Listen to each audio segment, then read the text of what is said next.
Bismillahirrahmanirrahim. Assalamualaikum warahmatullahi wabarakatuh.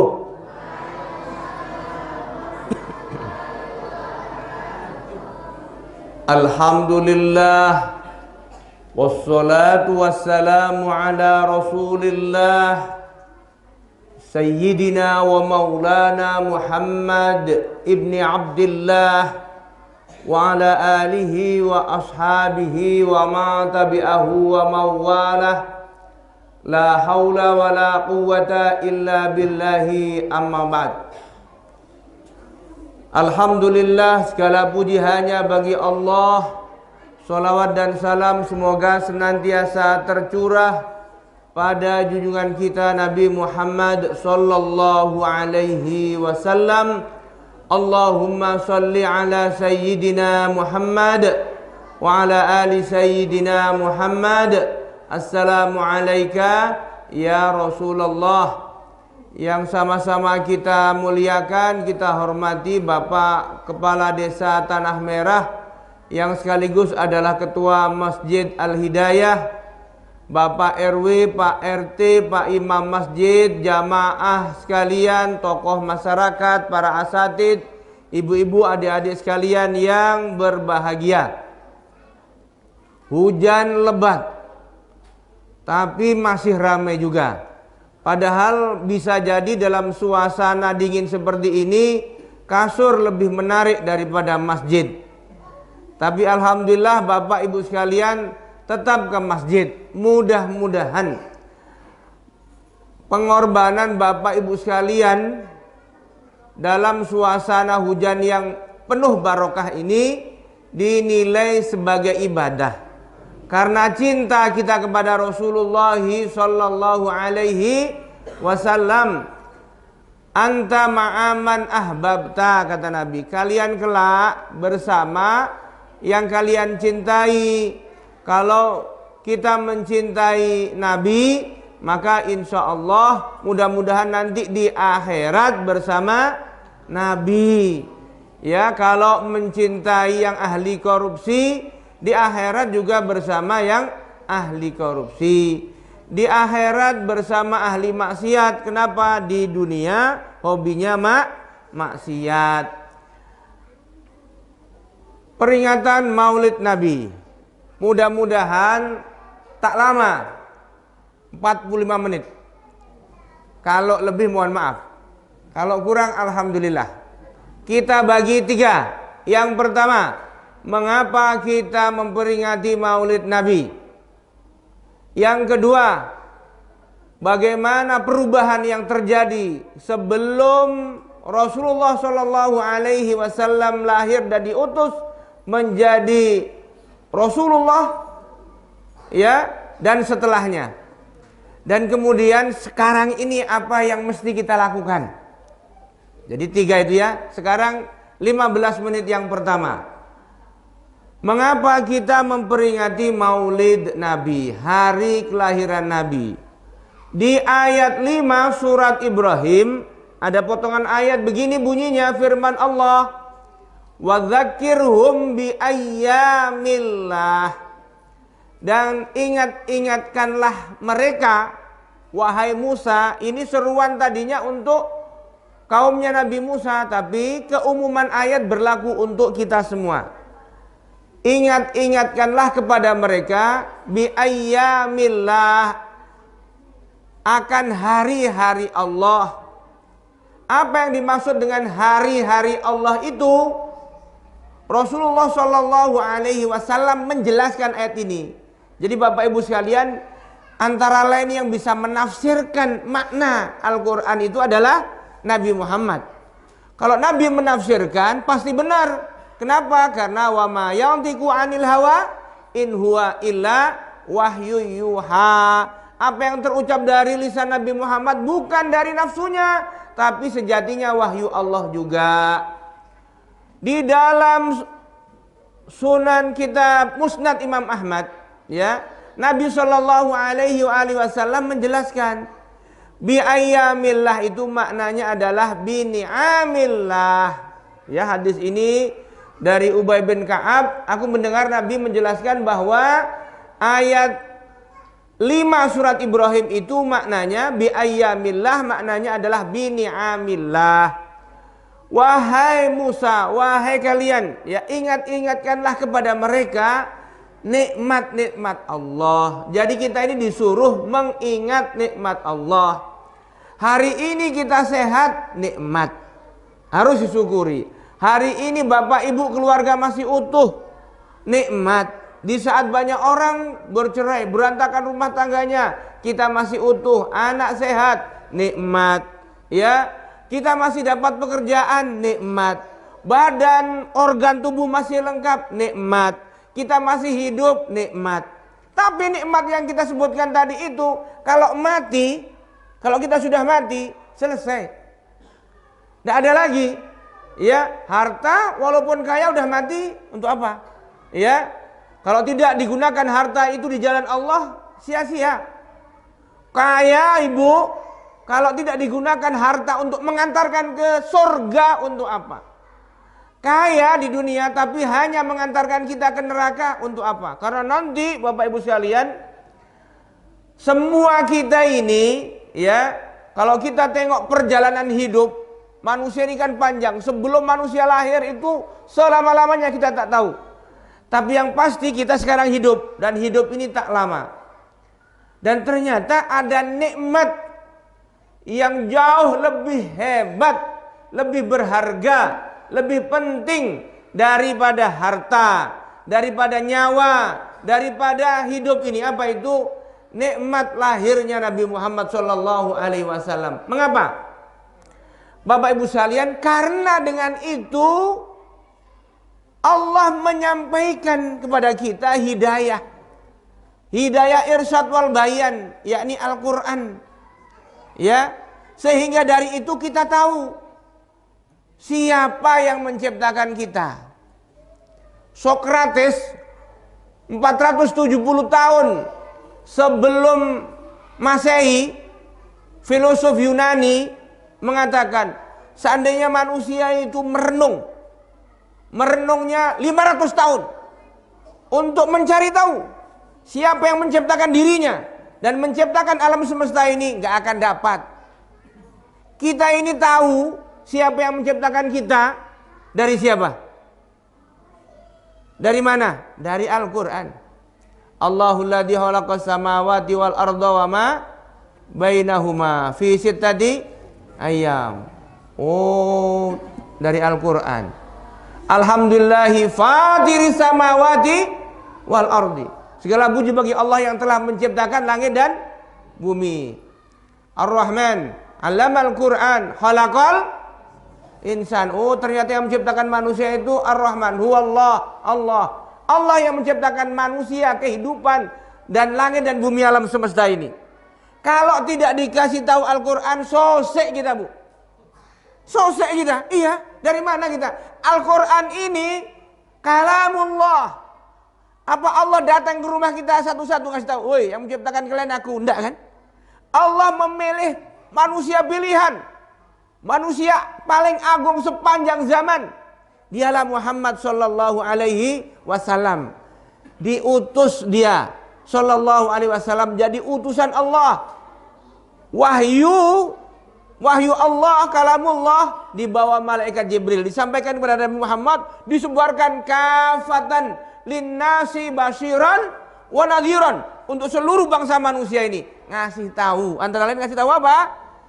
Yang menciptakan kita ini Allah. Ya. Juga yang memberitahu kita ternyata setelah manusia mati tidak hanya dimakan cacing, tidak hanya berubah jadi tanah, diurai oleh mikro dan makroorganisme jadi tanah, tidak. Ternyata setelah mati ada alam barzah. Alam barzah ini terminal pertama. Orang kalau sudah mati semuanya terkejut. Orang yang beriman terkejut, orang munafik terkejut, orang kafir terkejut. Kenapa?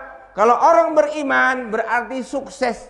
Suksesnya di melampaui ekspektasi, melampaui bayangannya. Begitu rupa nikmat dari Allah. Dan nikmatnya itu selama-lamanya. Summa innakum ba'da dzalika lamayitun. Kalian semua akan mati, kata Allah. Summa innakum yaumal qiyamati tub'atsun. Kalian semua akan dibangkitkan. Bukan sekedar bangkit kayak film Hong Kong, meloncek-loncek. Ya, kayak hantu, enggak.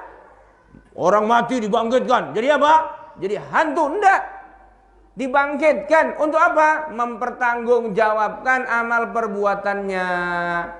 Ya, satu persatu kullu nafsin bima kasabat rahinah. Setiap diri, setiap nyawa akan mempertanggungjawabkan dirinya masing-masing. Faman ya'mal mithqala dzarratin khairan yarah wa may ya'mal mithqala dzarratin syarran yarah. Sekecil zarrah baik atau buruk akan ada balasannya. Baik atau buruknya akan ada balasannya. Kita tahu itu dari mana? Dari Al-Quran. Siapa yang bawa untuk seluruh bangsa manusia ini? Nabi Muhammad sallallahu alaihi wasallam. Maka inilah nikmat terbesar. Nikmat terbesar, lebih besar dari apa? Harta. Kita tahu harta ini ternyata kalau mati tidak kita bawa, iya kan? Bini kalau mati ikut masuk liang lahat? Nah, ibu punya suami gagah keren, ganteng. Ya, ibu mati kawin lagi. Orang belum ibu mati aja banyak yang kawin lagi. Ya. Jadi Bapak Ibu sekalian dimuliakan Allah, ternyata ya setelah mati manusia itu pasti terkejut. Ya, baik dia sukses maupun gagal. Kalau gagalnya itu selama-lamanya. Manusia itu hanya akan sukses kalau di dunia ini ikut hidayah, petunjuk dari Allah yang dibawa oleh Nabi Muhammad sallallahu alaihi wasallam yang kita peringati lahirnya malam ini. Kalau seandainya tidak ikut petunjuk Allah yang dibawa oleh Nabi Muhammad, artinya ingkar. Orang ingkar itu orang yang tidak percaya.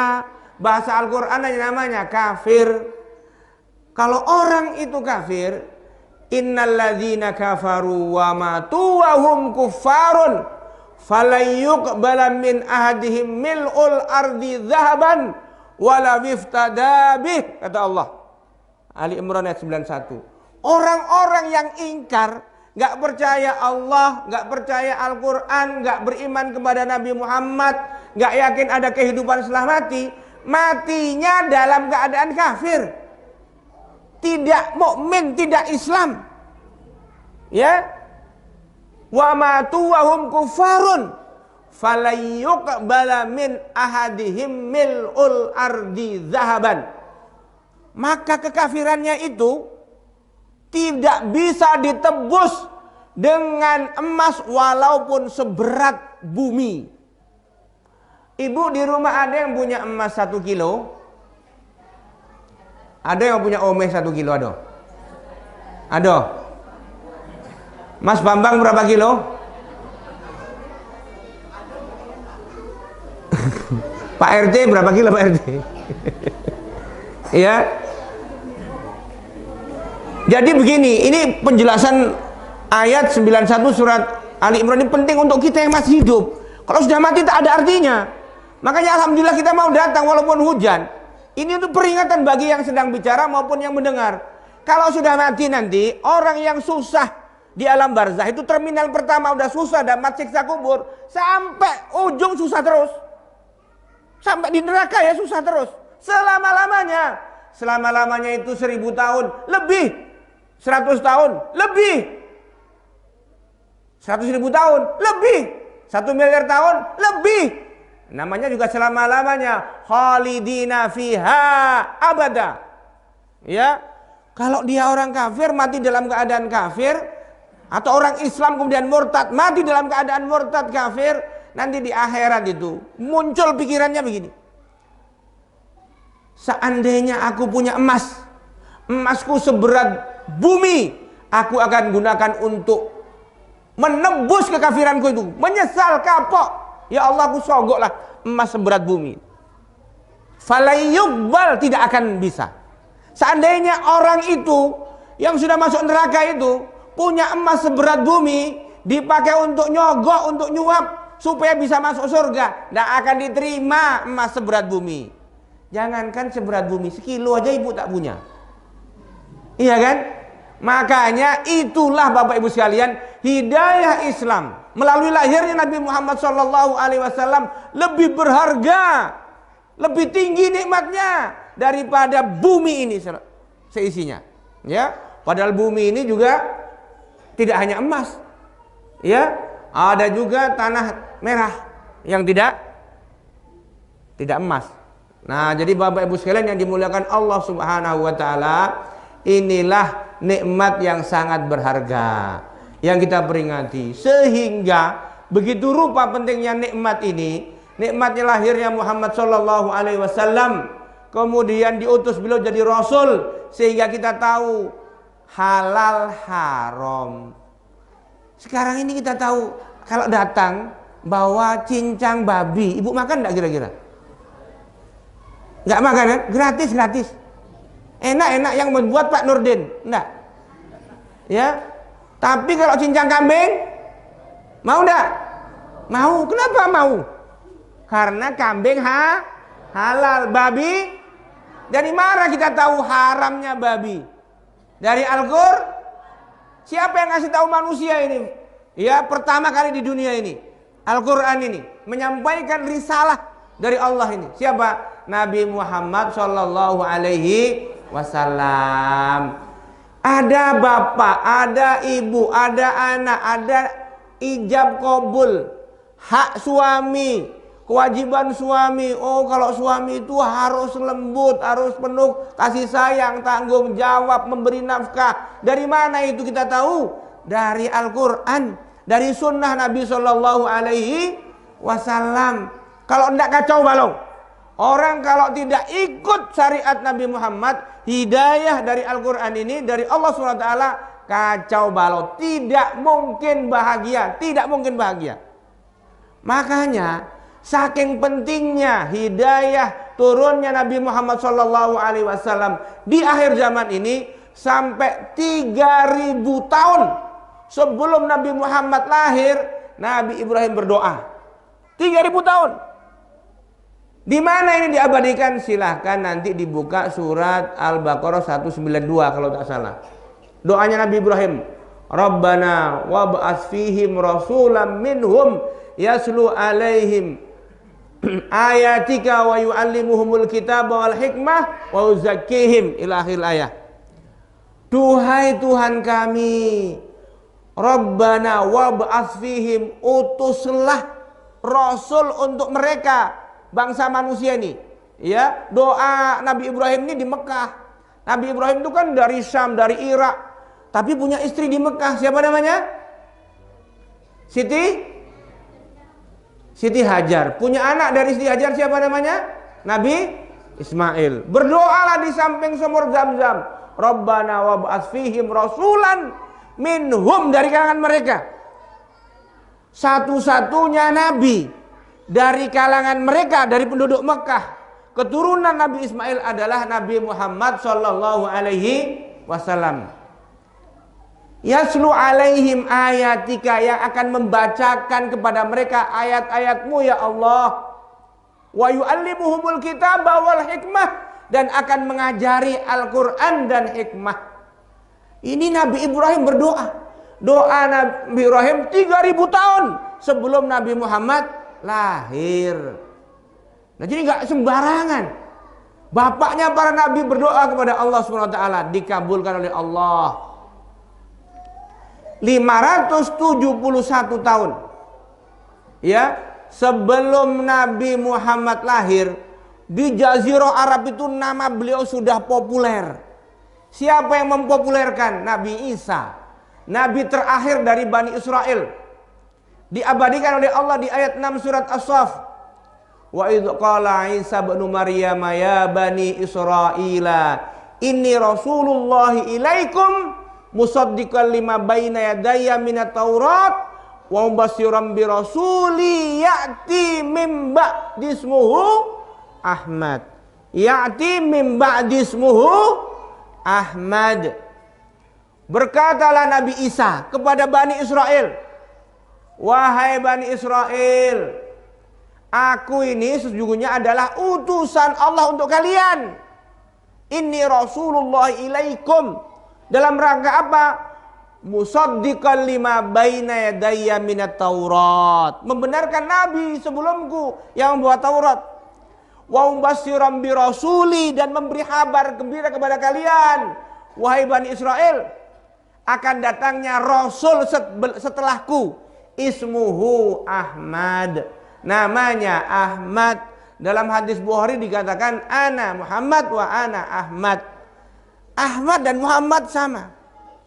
Sehingga Abdul Muthalib itu memberi nama cucunya Muhammad itu dari mana?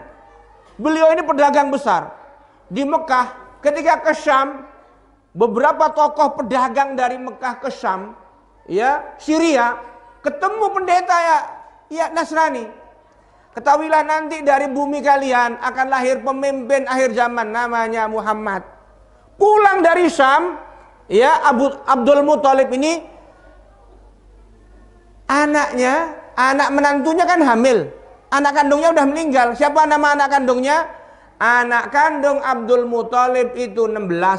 Laki-laki 10, perempuan 6. Yang nomor 10 namanya Abdullah. Punya istri namanya Siti Sayyidatuna Aminah. Abdullah ini ketika istrinya hamil 2 bulan meninggal. Nah, jadi sepulang dari Syam, cucunya lahir langsung dikasih nama Muhammad. Digendonglah keliling, aku punya cucu laki-laki, aku beri nama Muhammad. Itulah Abdul Muthalib. Jadi nama Nabi Muhammad itu, nama Muhammad maksudnya sudah diharapkan kedatangannya oleh orang-orang di sekitar situ. Walaupun ketika itu tak banyak, bahkan langka manusia yang bernama Muhammad. Dijaga oleh Allah. Tidak ada orang namanya Muhammad. Tapi hari ini, di dunia ini, nama yang paling banyak termasuk di Inggris adalah nama Muhammad. Ya, Bapak Ibu sekalian yang dimuliakan Allah SWT, termasuk nama yang paling banyak disebut oleh manusia adalah nama Muhammad. Kita ini, kalau ada orang masuk Islam nggak nyebut nama Muhammad nggak sah. Betul nggak? Kan harus syahadat. Asyhadu an la ilaha illallah wa asyhadu anna Muhammadan Rasulullah. Harus ada nama Muhammad. Dia harus mengimani Muhammad adalah utusan Allah. Ibu kalau sholat, kalau nggak nyebut nama Muhammad, sah nggak sholatnya? Tahiyat harus baca sholawat. Allahumma sholli ala Muhammad wa ala ali Muhammad. Kalau nggak nyebut itu, nggak sah sholat kita. Jadi bayangkan ini luar biasanya. Bapak Ibu sekalian yang dimuliakan Allah. Nah, jadi Bapak Ibu sekalian, terjadilah migrasi, pindah orang-orang Bani Israel, karena nanti akan ada Nabi akhir zaman, pemimpin dunia akhir zaman untuk seluruh manusia. Mereka pindah dari beberapa negara, pindah ke sekitar Madinah, ke Jazirah Arab. Maka Bapak Ibu sekalian, di tengah kota Madinah Yathrib itu ada Yahudi Bani Nadir, Bani Qainuqa, ya, Bani Quraidah. Kok bisa mereka? Ternyata dulu mereka itu ratusan tahun sebelum Nabi lahir pindah untuk menyambut Nabi akhir zaman. Itu ceritanya itu. Kalau kita belajar sejarah.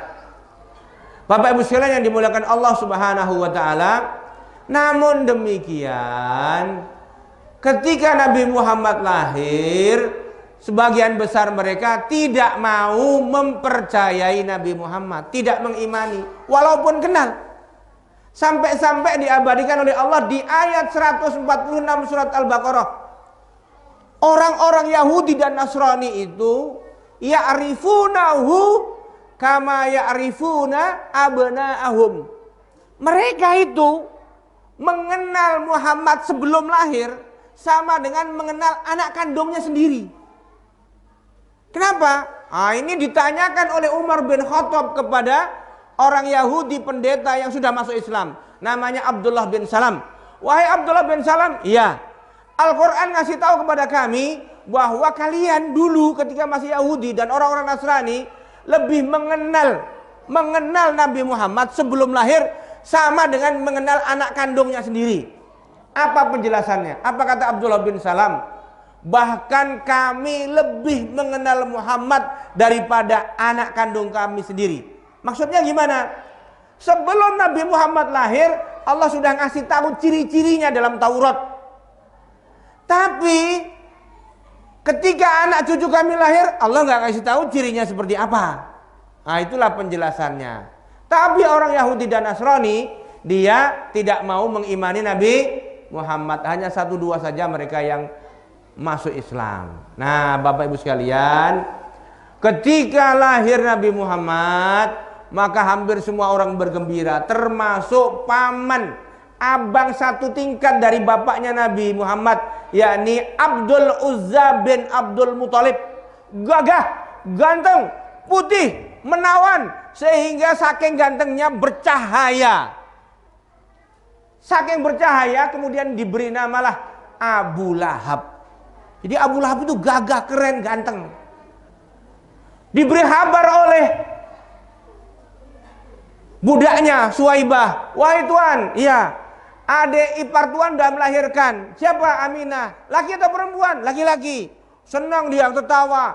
Hari ini kamu aku bebaskan, kamu merdeka. Dan dia bersedekah 3 ekor unta. 1 ekor unta kira-kira 35-40 juta, 100 juta hari itu. Ya, maka ya kata Abbas bin Abdul Muthalib, beliau bermimpi, ini riwayatnya sahih, di neraka, meskipun Abu Lahab itu masuk neraka, kelak memusuhi Nabi SAW bersama istrinya namanya Ummu Jamil, ya, memusuhi Nabi, ingkar, ya, sampai matinya itu busuk baunya. 7 hari setelah perang Badar, ya, bisulnya ini meletus. Busuk, saking busuknya orang tak mau makamkan, dibuat lubang, pakai kayu panjang, jenazah Abu Lahab yang busuk itu dimasukkan ke lubang itu. Itulah pemakaman Abu Lahab. Tapi karena gembira senang lahirnya Nabi Muhammad, ponakannya, nanti ada siksa di neraka, iya, tapi dikurangi nanti setiap hari Senin. Bapak Ibu sekalian yang dimuliakan Allah Subhanahu wa taala. Inilah makanya ketika Allah Subhanahu wa taala berfirman, wa dzakirhum bi ayyamillah, ingatkanlah mereka, ya, nikmat-nikmat Allah, hari-hari Allah. Kita masih tetap memperingati salah satu nikmat terbesar dari Allah, lahirnya Nabi Muhammad sallallahu alaihi wasallam, dan kita mudah-mudahan sampai mati diakui menjadi umat beliau, di akhirat pun diakui sebagai umat beliau, karena umat Nabi Muhammad gak banyak. Sekarang penduduk dunia berapa? 7,7 miliar. Jumlah umat Islam berapa? 1,7 miliar. Itu termasuk yang sholatnya setahun sekali. Itu juga yang termasuk yang Syiah, itu masuk 1,7 miliar. Jadi paling-paling 21% orang yang beriman kepada Allah dan Rasulnya di dunia sekarang ini nggak sampai 22%. Sedikit, minoritas kita ini. Kita ini kan nampak mayoritas karena di Marpoyan, di Tanah Merah, mayoritas nampak masjid. Seandainya satu RT ini aja, ini masjid ini berapa RT ini Pak RT? 5 RT yang muslim masuk semua masjid ini, penuh gak kira-kira? Melimpah ruah. Nah, jadi alhamdulillah ternyata yang hadir ini minoritas, sedikit kita. Nah, yang sedikit ini kita syukuri, alhamdulillah. Kita masih mau mengingat-ingat nikmat Allah, yakni lahirnya Nabi Muhammad sallallahu alaihi wasallam. Yang pertama selesai. Yang kedua, perubahan apa yang dibawa oleh Kanjeng Nabi Muhammad sallallahu alaihi wasallam di dunia ini? Bapak Ibu sekalian, Sebelum Nabi Muhammad lahir, masyarakat di sana disebut masyarakat Kenapa disebut masyarakat jahiliyah? Apa mereka? Kenapa kira-kira? Karena apa? Karena tak bisa baca, tak bisa nulis. Orang Arab Mekah itu sebagian besar saudagar. Tidak ada yang punya kebun sawit, karena tidak ada sawit di sana. Adanya kebun kurma. Ya. Tak ada petani, padi, tak ada. Rata-rata pedagang. Pedagangnya kemana? Ke selatan Yaman, ke timur Bahrain, ke utara Syam. Naik apa? Onta. Di onta itu ada GPS-nya enggak? Ada Google Map enggak pada zaman itu? Di gurun pasir itu. Ilmunya pakai ilmu apa? Astronomi. Bintang, rasi-rasi bintang itu. Oh, bintang ini. Sekarang yang pakai itu siapa? Para pelaut. Ya. Yang enggak para pelaut yang pakai kapal manual. Tapi kalau sudah canggih pakai GPS. Bapak saya aja dari Panam tadi hujan-hujan ke sini pakai Google Map. Ya.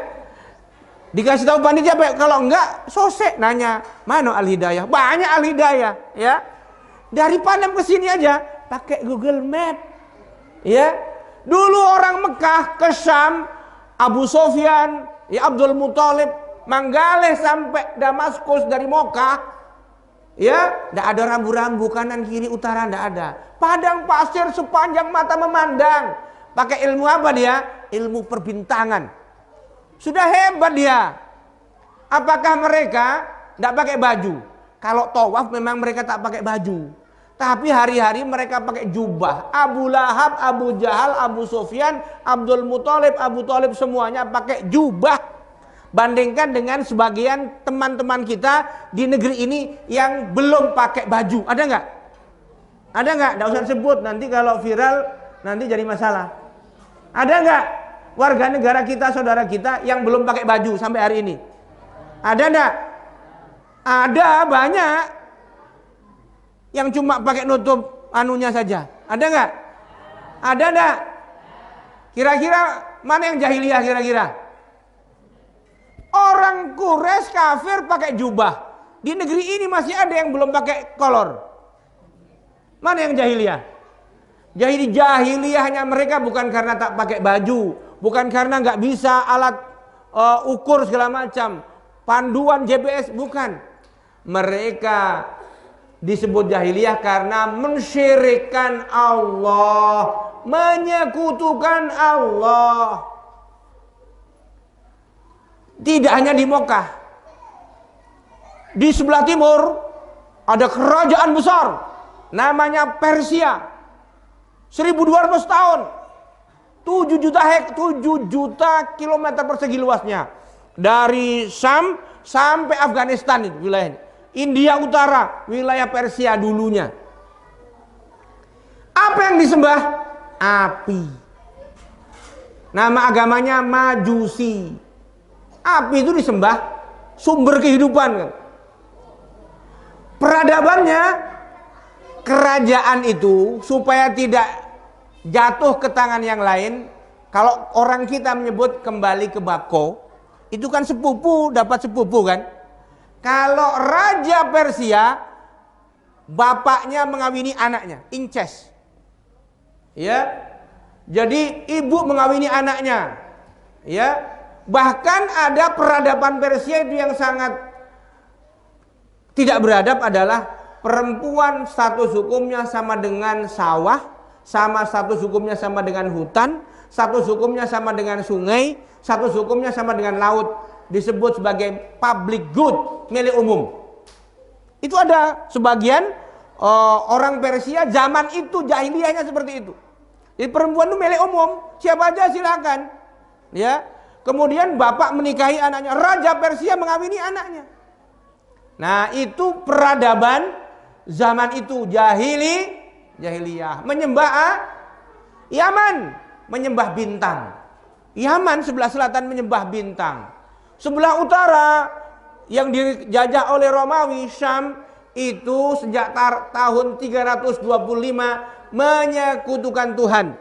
Manusia disebut sebagai Tuhan. Sejak konsili gereja satu di Nicea muncullah Trinitas. Itu kan menyebutkan Tuhan. Tuhan satu di antara tiga, tiga di antara satu, 3 in 1. Ya. Nah, di Mekah bagaimana?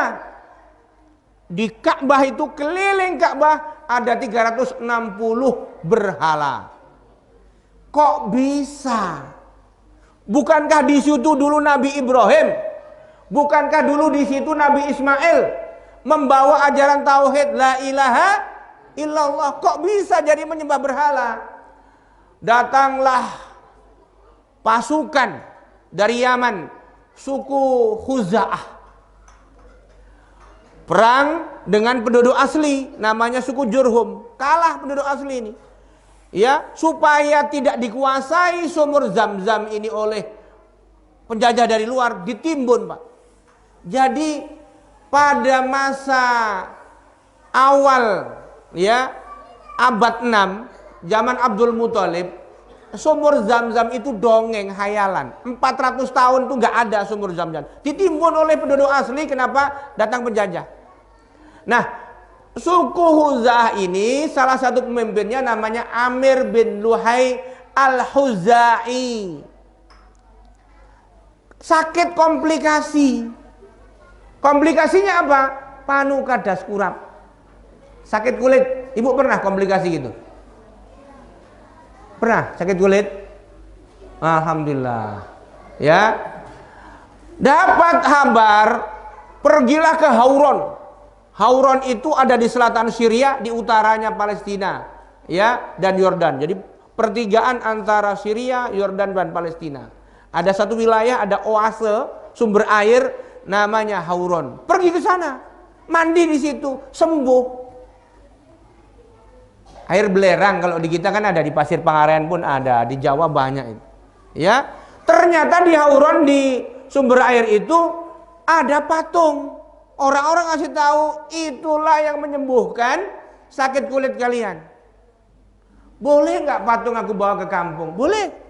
Dibawalah ke Mekah, diletak di samping Ka'bah, dikasih nama Hubal. Sejak saat itu mulailah tumbuh berkembang sampai 360 lebih, ya, berhala godang-godang di situ. Hubal, Lata, Uzza, Manat, Jibti, Togut, macam-macam. Ya. Nah, itu asal usulnya sampai orang menyembah berhala, menyembah patung, ya, memuji-muji. Termasuk akhirnya orang supaya teringatlah dengan tokoh-tokohnya, dibuatlah patung, disembah, disucikan. Sekarang seperti itu ada nggak kira-kira? Ada nggak? Orang disucikan, hebat jasanya, dibuat patung. Ada nggak kira-kira seperti itu sekarang? Nah, Bapak Ibu takut nyebut. Ada nggak kira-kira? Ada, ya. Karena merasa berjasa bagi negeri, dibuatlah patungnya besar-besar. Kabarnya mau di setiap kota. Nah, yang seperti itu memuliakan benda, ya, mentakdiskan benda, namanya syirik, namanya jahili. Tapi mereka tetap yakin yang menciptakan mereka, orang Mekah, Quraisy, orang Mekah, termasuk Bani Khuza'ah ini, yang menciptakan mereka, langit dan bumi Allah. Loh, kenapa harus pakai patung? Kenapa harus pakai berhala? Wala in sa'altahum man khalaqas samawati wal ardh. Luqman, surat Luqman ayat 25. Tanyakan kepada mereka, siapa yang telah menciptakan langit dan bumi? Allah. Ngapa perlu pakai patung, pakai berhala? Biar gampang untuk PDKT. Ya. Perantara. Kan nggak bisa langsung. Kita ini kan bukan manusia suci. Pakai perantara orang-orang suci. Pakai perantara patung-patung orang suci. Nah, itulah kemusyrikan mereka, Bapak Ibu sekalian. Inilah kultur, inilah teologi sebelum Nabi Muhammad lahir. Jadi persoalannya tidak hanya di Mekah, tapi juga di Yaman, di India, di Cina, di Persia, di Romawi. Masih ada sebagian yang masih tauhid di Alexandria dan di Habasyah. Maka Raja Najasyi agamanya Nasrani, tapi tidak ikut Trinitas, tapi masih mentauhidkan Allah. Nah, Bapak Ibu sekalian yang dimuliakan Allah Subhanahu wa taala, itulah gambaran sebelum Nabi Muhammad lahir. Ya. masyarakatnya jahiliyah. Maka pada tahun 571 Masehi lahirlah Nabi Muhammad SAW. Kira-kira sekian bulan sebelumnya datanglah pasukan gajah, ya kan? Raja, sebetulnya bukan raja, dia gubernur Ethiopia wilayah Yaman. Jadi Yaman itu dulu masuk bagian Ethiopia. Ethiopia sekarang nggak hebat, Ethiopia sekarang karena miskin. Dulu kerajaan besar, wilayahnya termasuk Yaman, ada gubernurnya, Abroha namanya. Nah, nama raja Ethiopia itu Najasyi. Nama raja Romawi Kaisar. Nama raja-raja Mesir Fir'aun. Nama raja-raja Persia Kisra. Nama raja-raja Indonesia Presiden lagi. Nah, gelar kepemimpinan pemerintahan. Nah, Abroha ini sakit hati karena Ka'bah ini lebih populer daripada gereja yang dia bangun. Ada pula orang Mekah buang hajat di gereja dia, marah. Akhirnya terjadilah apa yang terjadi. Kita semua udah tahu ceritanya, gak usah ulang. Dengan izin Allah habis tentara bergajah mereka itu. Tapi Bapak Ibu sekalian, ada 152 peristiwa dahsyat ketika Nabi Muhammad lahir. Salah satunya apa? Diriwayatkan oleh Hasan bin Sabit, umur 7 tahun di komplek Yahudi. Komplek Yahudi itu klaster. Orang Yahudi itu kan penakut, dari dulu penakut, maka rumahnya itu dipagar keliling. Pintunya ada satpam security. Rumah klaster. Jadi tapi bukan berarti kalau sekarang rumah klaster kayak rumah Yahudi, enggak. Ya. Tapi kabilah-kabilah Yahudi itu mau Khaybar, semuanya rumahnya dipagar keliling. Aku ketika itu umur 7 tahun. Tengah malam tiba-tiba ada pendeta Yahudi naik ke bukit dan teriak-teriak. Itu ada bintang Ahmad, itu ada bintang Ahmad, itu ada bintang Ahmad. Ini pasti pemimpin akhir zaman lahir. Nah, jadi ketika Nabi Muhammad lahir, dalam keyakinan yang dihabarkan di dalam Taurat, dibaca oleh para pendeta Yahudi, nanti akan muncul bintang. Bintang itu hanya akan muncul sekali sepanjang sejarah alam semesta ini. Mereka sebut bintang Ahmad. Itu saksi hidupnya siapa? Hasan bin Sabit. Kelak dia masuk Islam, menjadi ahli syair pembela Nabi Sallallahu Alaihi Wasallam. Sayyidina Hasan bin Sabit radhiyallahu an. Itu saksinya. Ketika umur 7 tahun. Ketika Nabi Muhammad lahir, iblis menangis. Jadi iblis itu menangis sampai menjerit ketika Nabi Muhammad lahir. Ada 4 peristiwa yang membuat iblis itu menangis. Salah satunya adalah ketika turun surat Al-Fatihah.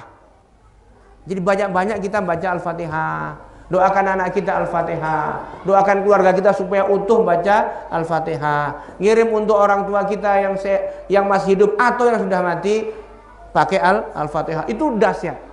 Ya, hafalkan semuanya surat Al-Fatihah. Ketika surat itu turun, iblis kejang-kejang,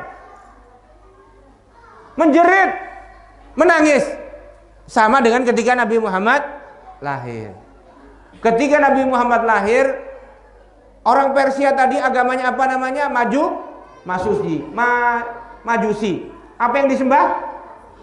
Api. Api yang paling besar ketika Nabi Muhammad lahir padam, sampai sekarang tidak hidup lagi. Itulah. Ketika itu juga pas Nabi Muhammad lahir, tangga istana Persia 14 janjang runtuh. Dan banyak peristiwa yang lainnya, termasuk beberapa berhala runtuh di sekitar Ka'bah. Masyaallah muslimin, lahirlah Nabi Muhammad. Setelah Nabi Muhammad lahir, maka umur 40 dilantik menjadi Rasul, kemudian berdakwah 23 tahun di Mekah, 11 tahun, 10 tahun lebih di Madinah. Merubah dari masyarakat yang jahiliyah menjadi masyarakat Islam, tauhid. Jadi yang dulunya kalau di Mekah itu Bu, ya, orang jahiliyah. Kalau di Persia itu jahiliyahnya kan kalau punya kekuasaan, raja mengawini anak kandungnya. Perempuan dianggap sebagai milik umum. Arab jahiliyah itu ada banyak, 4 sampai 10 model perkawinan. Salah satunya itu namanya istibda. Laki-laki punya bini, laki-laki nggak pede, bukan bangsawan, disuruh pergi menggoda laki-laki lain. Yang nyuruh siapa? Suaminya. Ya, disuruh tidur sama laki-laki yang bangsawan, yang gagah, yang gennya bagus. Udah hamil, udah disuruh pulang. Itu kebiasaan mereka. Menurut adat jahiliyah sah. Termasuk ada yang namanya perkawinan model ar-rayah. Jadi di rumah, depan rumahnya itu ada bendera. Semua laki-laki boleh masuk. Termasuk juga model perkawinan perempuan boleh digauli banyak laki-laki. Kalau hamil bagaimana? Laki-laki dibariskan, dipanggil kepala suku untuk jadi saksi. Perempuan kemudian menunjuk bayinya dibawa, iko anak kamu, ini anak kamu. Udah nggak bisa nolak. Padahal yang baris 10 orang. Nah, Bapak Ibu sekalian, ini bejatnya mereka zaman dulu. Ya, kalau sekarang lebih parah lagi. Kalau dulu laki-laki kawin dengan perempuan, sekarang laki-laki kawin dengan laki-laki. Hari ini beredar viral seorang dokter di Jakarta, pasiennya paling banyak itu HIV/AIDS. Ternyata anak-anak remaja. Kok bisa? Karena dia homo. Mengerikan sekarang. Ada artis, suaminya selingkuh. Ternyata selingkuhnya bukan sama perempuan, selingkuhnya sama laki-laki. Jadi ibu-ibu capek-capek beli MS Glow, ya, supaya cantik di depan suami, biar mukanya glowing. Tahu-tahu suaminya punya selingkuhan laki-laki. Selingkuhannya laki-laki yang lain. Ini zaman sekarang karena ada propaganda internasional. Sekarang ini propaganda internasional apa? Perkawinan sejenis. Ya, mengerikan sekarang, Pak. Ya, laki-laki dengan laki-laki, laki-laki dengan perempuan. Hari ini kan muncul seorang anak artis terkemuka, ya, mendeklarasikan dirinya jenis kelaminnya netral. Mudah-mudahan Bapak Ibu tidak baca itu, tapi ada. Anak remaja, anaknya artis terkenal, ya, pokoknya ibu kalau saya sebut namanya pasti kenal. Itu dia jenis kelamin netral, indak joleh, jenis kelamin apa? Laki-laki perempuan, indak joleh, ACDC, ya Allah. Ini yang paling banyak sekarang. Hati-hati, hati-hati, ya. Nah, jadi kalau dulu laki-laki dengan perempuan, sekarang lebih gawat lagi, ya. Nah, makanya hati-hati. Haram dosanya, lebih dari zina hukumannya. Man wajadtumuhu ya'malu amala qaumi lutin faqtulul fa'il wal maf'ul bih, kata Nabi. Kalau kalian menjumpai seseorang yang melakukan perbuatannya seperti kaumnya Nabi Lut, ya, anjing jantan kok jatuh cinta sama anjing jantan, ada enggak kira-kira? Enggak ada. Seanjing-anjingnya anjing, kalau laki-laki jantan dia cari betina, betul enggak? Ini sekarang manusia jantan, gagah, badannya six pack, tapi pacarnya jantan juga, ya. Kalau kalian jumpai seperti itu, ini faktulul fa'il wal maf'ul bih, bunuhlah subjek dan objeknya sekalian. Itu. Kalau tegas, karena ini berbahaya. Ini propaganda internasional untuk mengurangi populasi manusia, supaya manusia ini nggak makin banyak. Disuruhlah laki-laki kawin dengan laki-laki, perempuan dengan perempuan. Di Eropa tadinya udah disahkan, dilegalkan, di Amerika dilegalkan, di sini mau dilegalkan. Ya, nah jadi ini zaman sekarang. Nah, Bapak Ibu sekalian yang dimuliakan Allah Subhanahu wa Ta'ala, udah ada 1/4 jam, udah ya? Nah, udah ya. Nah, Nabi Muhammad SAW merubah masyarakat jahiliyah tadi itu menjadi masyarakat Islam. Landasannya tauhid, beradab, memuliakan perempuan, ya.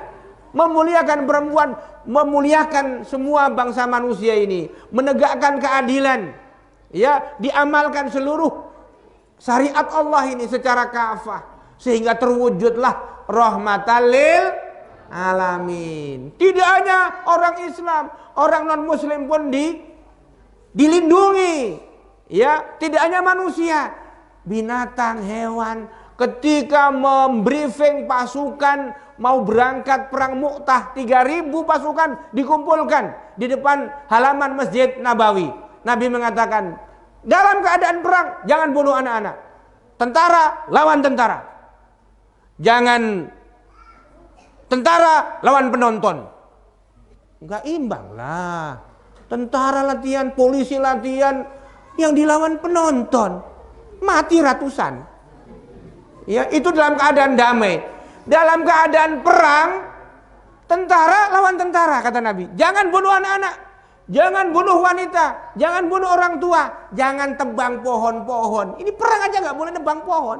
Di Indonesia nggak ada perang, jutaan hektar habis hutan.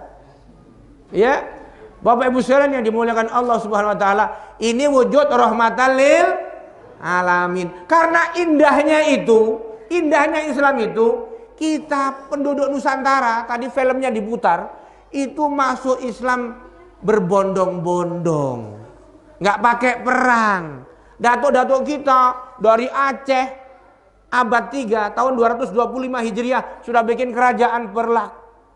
Ya, dari Aceh sampai ke Jawa, Pontianak, ya, itu semua kesultanan-kesultanan Islam sampai Raja Ampat, Papua, Ternate, Tidore, itu kesultanan Islam semuanya.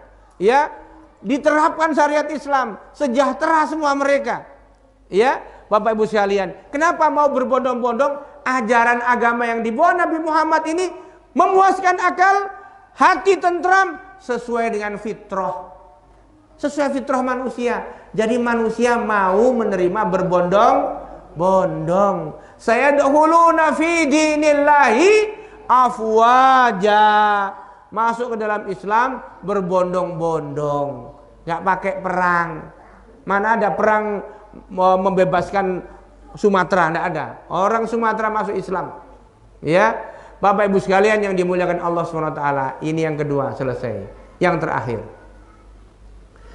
terakhir, kalau macam tuh kita bertiap tahun memperingati Maulid Nabi, apa yang harus kita lakukan? Ya kan? Hikmahnya untuk kita sekarang apa? Ya, Bapak Ibu sekalian, Nabi Muhammad diutus untuk apa? Wa ma arsalnaka illa rahmatan lil alamin. Salah satunya rahmat itu untuk individu, untuk rumah tangga, untuk masyarakat, untuk negara, maupun untuk seluruh dunia, manusia, hewan, tumbuhan maupun alam semesta ini. Ya, untuk individu. Untuk individu dulu, Bapak Ibu sekalian. Salah satu yang ngatur individu ini urusan akhlak, ya kan? Maka Nabi mengatakan innama bu'itsu li utammima makarimal akhlak, untuk menyempurnakan akhlak secara individu. Tapi tidak hanya itu Nabi diutus, untuk rahmat segenap alam yang lebih besar. Ya, datanglah orang Yahudi menghadap Sayyidina Umar. Waktu itu jadi khalifah. Udah jadi khalifah. Wahai Umar, ya, coba jelaskan kepada aku kehebatan Muhammad, akhlaknya Muhammad. Ceritakan kepada aku. Wahai orang Yahudi, tak sanggup aku menjelaskannya. Tak sanggup. Coba engkau tanya kepada Bilal. Datanglah kepada Bilal. Wahai orang Yahudi, wahai Bilal, jelaskan kepadaku.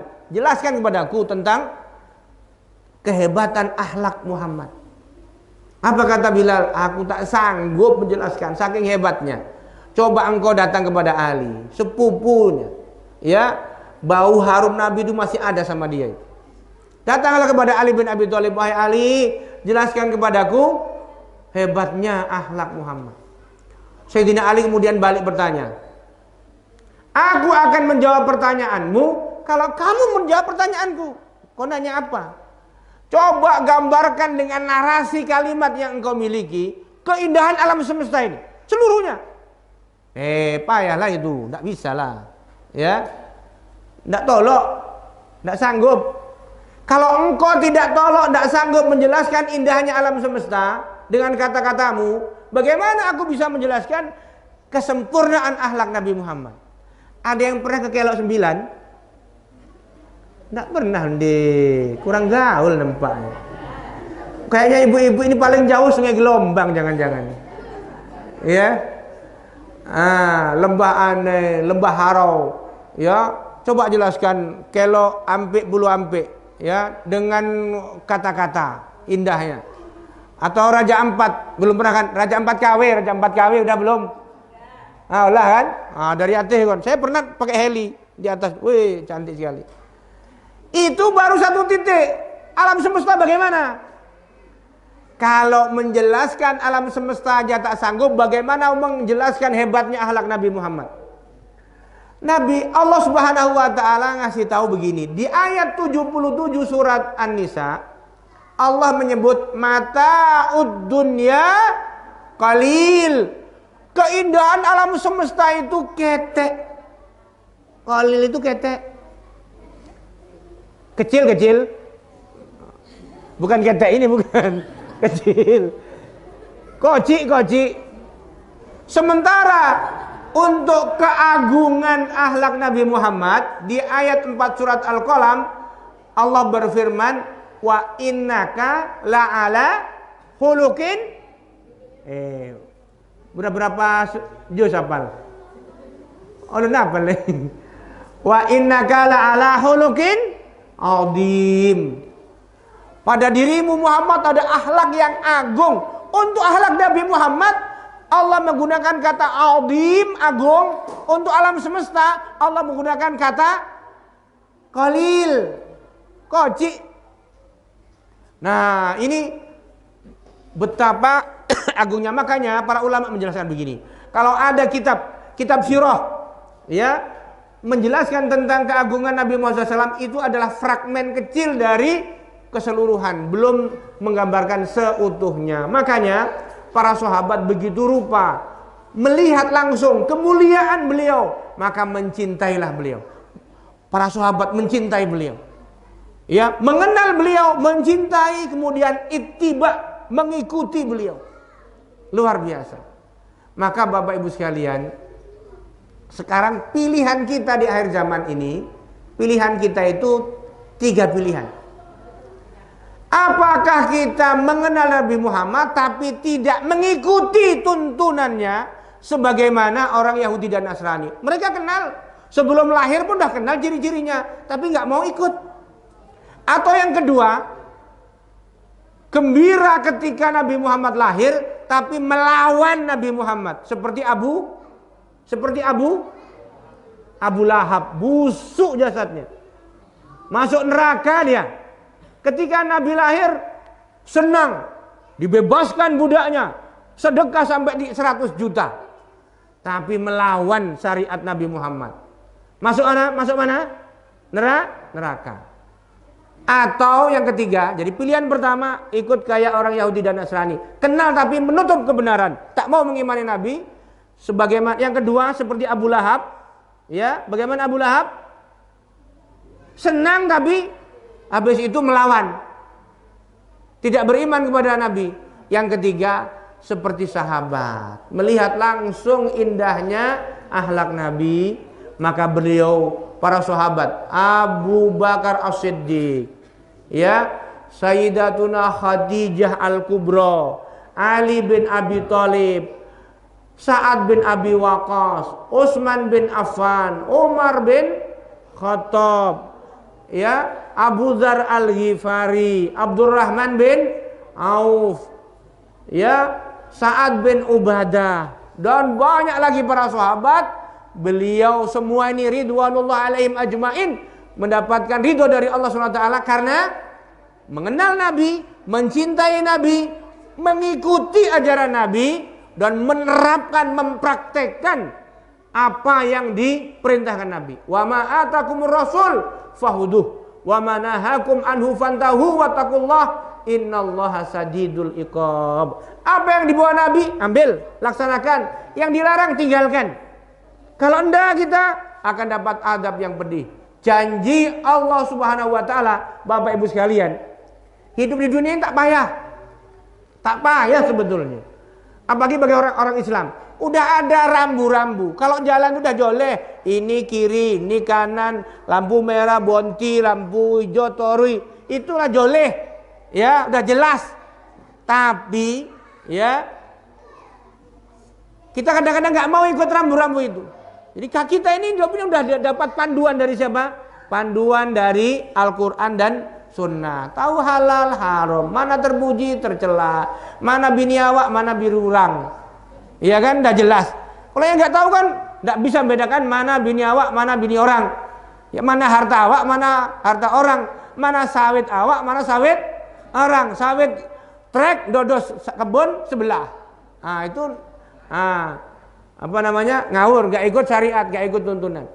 Maka Bapak Ibu sekalian yang dimuliakan Allah, hidup ini tak payah. Ikut taat saja sama Allah dan Rasulnya, aman-aman.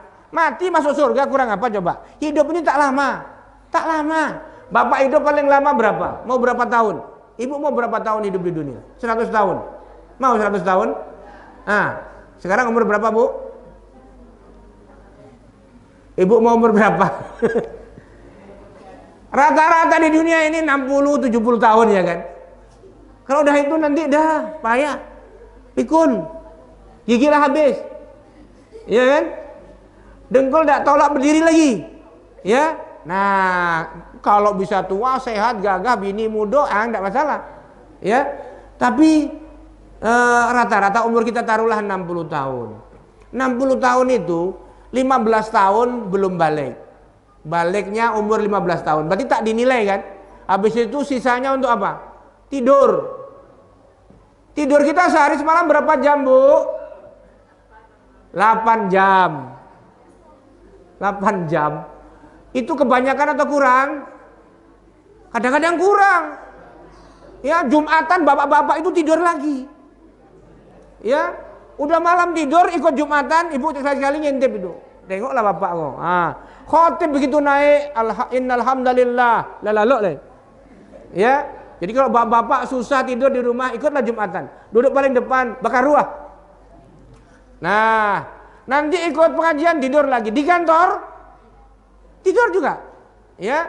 Jadi 8 jam per hari, sepertiga. Jadi tadi kan umur 60 tahun dikurangi 15 tinggal berapa? 45 tahun. Dikurangi berapa? Waktu tidur.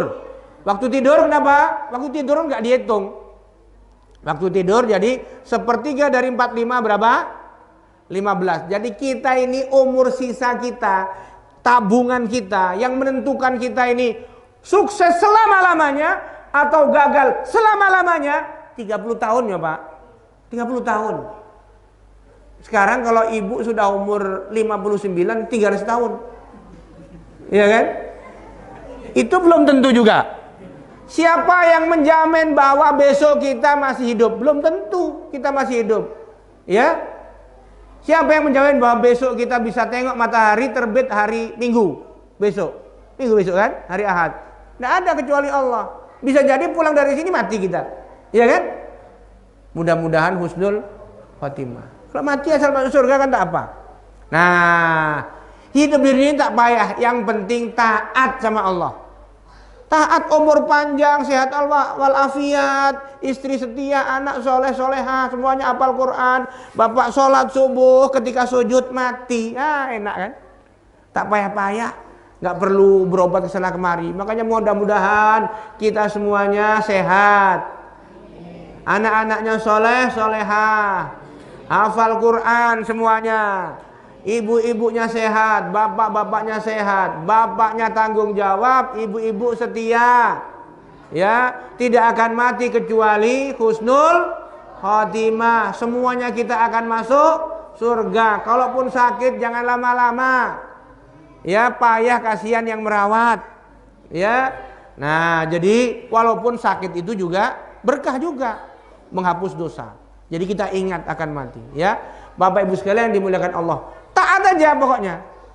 Allah ngasih janji gini. Innama kana qaulal mu'minina idza du'u ila Allahi wa rasulih liyahkuma bainahum ayyaqulu sami'na wa ata'na wa ulaika humul muflihun. Orang-orang yang mengaku beriman kepada Allah dan Rasulnya, ketika disuruh untuk taat kepada Allah dan Rasulnya, tidak ada jawaban kecuali sami'na wa ata'na. Udah itu aja. Kami mendengar, kami taat. Udah itu aja. Wa ulaika humul muflihun. Orang-orang yang taat inilah yang pasti beruntung. Udah kuncinya. Beruntung dunia, beruntung di akhirat. Udah. Nah, itu secara individu. Ya, waktu sudah jam 10. Kita baru selesai individu. Tambah 3 menit. Boleh? Untuk rumah tangga. Pak, jadilah mencontoh Nabi ketika menjadi kepala rumah tangga. Penyayang, jangan pemberang, jangan pemarah. Tangan itu dipakai untuk cari nafkah, bukan mukul bini. Jaga lisan. Datang banyak ke saya ini, banyak laki-laki. Saya udah kadung talak 3 Ustaz, macam mana mau balik? Begitu talak 3 menyesal, nengok bininya kok jadi cantik. Udah talak 3 mau balik lagi, macam mana? Demi Allah ini banyak. Di Pekanbaru, di luar kota. Bapak-bapak jaga lisan. Ijab kabul itu diikat dengan lisan. Tadi orang lain jadi istri bapak dengan lisan. Dan yang berhak melepas juga lisan bapak. Jaga, jangan sampai sikit-sikit cerai. Ya, jangan ikut-ikut artis. Ya. Nah, jaga lisan. Kemudian jaga lisan juga, jangan sampai mencaci maki istri, mencaci maki anak, mencaci maki masakan istri. Udah, meskipun hambar bilang aja, wahai sayang, pokoknya yang masakan engkau itulah yang terbaik dunia. Dunia ini yang paling baik inilah. Udah, senang dia itu. Meskipun dia mana ada enak ini. Akhirnya kan dia belajar. Iya, bener, jangan mencaci maki masakan bini. Ya, udah payah-payah dia. Ya. Nah, itu. Ya pokoknya menikahi perempuan yang bapak cintai dulu itu mungkin. Jadi anak bujang menikahi wanita yang kita cintai itu mungkin, bisa iya, bisa tidak. Tapi mencintai wanita yang sudah bapak nikahi hukumnya wajib, betul enggak? Udah kadung bapak jadi bini bapak, udahlah cintai itu. Apapun bentuknya sekarang. Dulu ramping, sekarang diameter kayak pohon beringin, dinikmati aja lah. Ya. Nah, jadi cintai. Sudah dinikahi, cintai. Nabi ngasih tahu, sesungguhnya baik-baiklah kalian sama keluarga. Khairukum li ahli. Ya, aku ini yang paling baik dengan keluargaku. Nah, jadi itulah. Bapak-bapak sekalian, jadilah kita ini kalau mau jadi pengikut Nabi Muhammad, sayangi bini sendiri. Jangan sama bini sendiri, sama istri sendiri jahat, sayangnya sama bini orang. Itu namanya indak joleh. Ya. Nah, ini kalau mau mencintai Nabi Muhammad dalam rumah tangga. Sekarang banyak perceraian ngeri. Ya, udah talak 3 baru menyesal. Demikian pula ibu-ibu, hormatilah suami ibu-ibu. Ya, udah susah payah mencari nafkah. Zaman sekarang banyak PHK. Ya, bersabarlah. Ya, taat aja sama bapak, sama suami. Udah, ya, hidup tak lama. Nikmati yang ada. Meskipun udah bongkok, sayangi aja lah udah. Ya, meskipun udah bau-bau. Dulu waktu masih muda, bau parfum. Sekarang kan ibu-ibu sih bau remason, sekarang udah berubah. Ya, bau minyak kayu putih sekarang udah berubah. Udah, nikmati aja yang ada sekarang. Nggak lama habis ini mati. Ya, udah itu yang penting masuk udah, nggak usah mikir yang aneh-aneh. Ya, nah yang penting saling menyayangi suami istri. Sampai Nabi mengatakan, ketika seorang suami membelai rambut istrinya dengan penuh kasih sayang, meremas tangan istrinya dengan penuh kasih sayang, ketika itu dosa-dosanya berguguran. Kan tak payah kan cari pahala. Apalagi hujan-hujan macam ini, pulanglah sekarang. Hadisnya memang dhaif, ada di dalam kitab uku dulu jennya Imam Nawawi Al-Bantani. Tapi ini bagus untuk motivasi. Ya, udah tua-tua macam mana lagi? Beli rambut aja lah, enggak apa-apa. Nampak sayang. Itu udah gugur, dah bukan ubannya yang gugur, dosanya gugur. Ya. Nah, jadi ini berkasih sayang lah. Ya, jangan bercokak terus di rumah. Tengok anak, tengok cucu malu. Ya. Nah, jadi ini rumah tangga yang sakinah dengan masyarakat. Yang ketiga, Nabi SAW sangat baik dengan tetangga. Ya, tetangganya jahat-jahat, sampah dilempar ke tempat dia, bukan dibalik, dibersihkan. Ya, kadang-kadang kita gitu juga kan bertetangga ini. Ada tetangga yang degil, ya, nggak mau membersihkan, bahkan sampahnya dilempar ke kita. Kadang-kadang dilempar pula sampah-sampah yang tak layak. Ya, bersabarlah. Ya, baiki mereka, jambung silaturahmi dengan tetangga. Maka ada bab khusus kitab judulnya fikih bertetangga.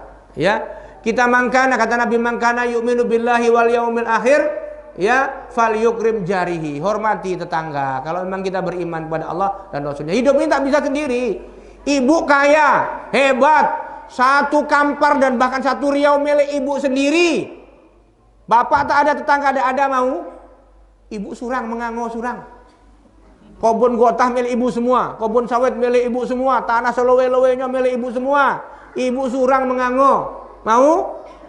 Kita ini bisa gembira, bahagia karena ada orang lah. Jangankan untuk masak, untuk makan, untuk tersenyum saja ibu perlu orang lain. Belum, betul enggak? Coba besok jam-jam 7 keliling senyum surang. Iya kan? Untuk tersenyum saja kita perlu orang lain, maka baik-baiklah sama orang lain. Dah, itu untuk bertangga. Yang lebih penting lagi, Nabi ngajari kita untuk menegakkan syariat Allah di level tidak hanya rumah tangga, tidak hanya masyarakat, tapi negara. Supaya apa? Bisa melindungi masyarakat. Supaya apa? Tidak terkena LGBT, tidak terkena apa? Narkoba, tidak terkena kriminal segala macam, supaya aman, terwujud rahmatan lil alamin. Maka syariat ini tidak hanya untuk individu, tapi juga untuk negara. Ceritanya panjang, waktu sudah jam 10:05. Ya, kapan-kapan kita lanjutkan. Sebetulnya cerita-cerita yang lain masih banyak, tapi mudah-mudahan walau sedikit kajian kita malam hari ini memperingati Maulid Nabi Muhammad SAW bermakna untuk apa? Oh, ternyata hidayah ini penting. Inilah momentum. Kalau emang ingin bersama Nabi, inilah saatnya kita mengamalkan, menerapkan, menegakkan aturan yang dibawa oleh Nabi Muhammad SAW, yaitu dinul Islam. Subhanakallahumma bihamdika, ashhadu an la ilaha illa anta, astaghfiruka wa atubu ilaik. Wassalamualaikum warahmatullahi wabarakatuh. Langsung doa. Ada perintah tambahan, suruh berdoa. Ya, Bapak Ibu sekalian, maka bersama-sama kita istighfar 3 kali sebelum berdoa. Astaghfirullahaladzim, alladzi la ilaha illa huwal hayyul qayyum wa atubu ilaih. Astaghfirullahaladzim, alladzi la ilaha illa huwal hayyul qayyum wa atubu ilaih.